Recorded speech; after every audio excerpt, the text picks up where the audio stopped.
శరణాగతియో భక్తియో చేస్తే కానీ మోక్షం. కానీ ఇవన్నీ జటాయు చేయలేదా? ఇది 3వ డిస్క్వాలిఫికేషన్. 4వ డిస్క్వాలిఫికేషన్ అదొక మాంసాహారి.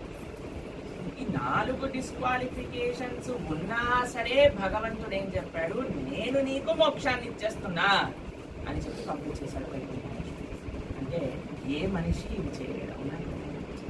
భగవంతుడు పరమాత్మ కాబట్టి ఆ పని చేయగలిగాడు.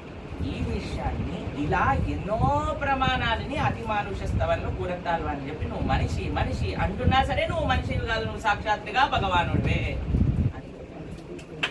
అలా రామచంద్రుడి యొక్క వైభవం, రాముడు సకల కళా పరిపూర్ణుడు, పురుషోత్తముడు, మర్యాద పురుషోత్తముడైన శ్రీరామచంద్రుడి యొక్క జన్మదినోత్సవ రామ జయంతి, రామనవమి మనకి ఇంకొక 20 రోజులలో వస్తుంది. అవునా కాదు?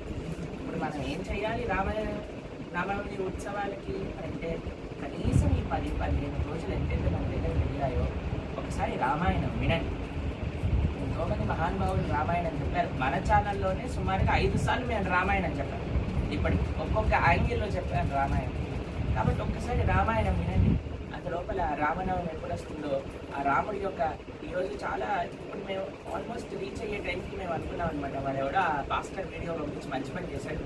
ప్రతి నుంచి ఆ రాముడి గురించి రాముడు ఇంత గొప్పవాడు, రాముడు అంత గొప్పవాడు, వాడెలా అనగలిగాడు మా రాముడిని అని అదే తలుచుకుంటూ ఉన్నాం అనమాట. మొత్తం రామమయం అయిపోయింది రోజు.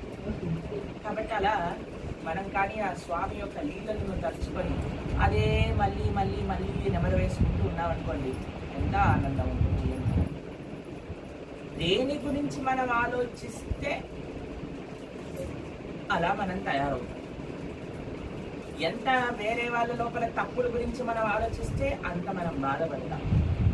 ఎంత మనం భగవంతుడి యొక్క గుణాల గురించి ఆలోచిస్తే అంత మనం ఆనందం.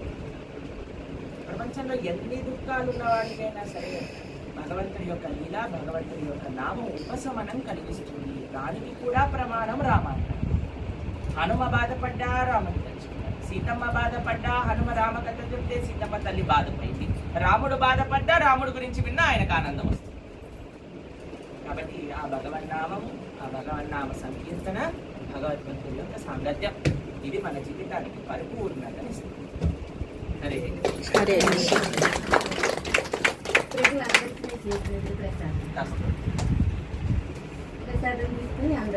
ఎంతసేపు టైం?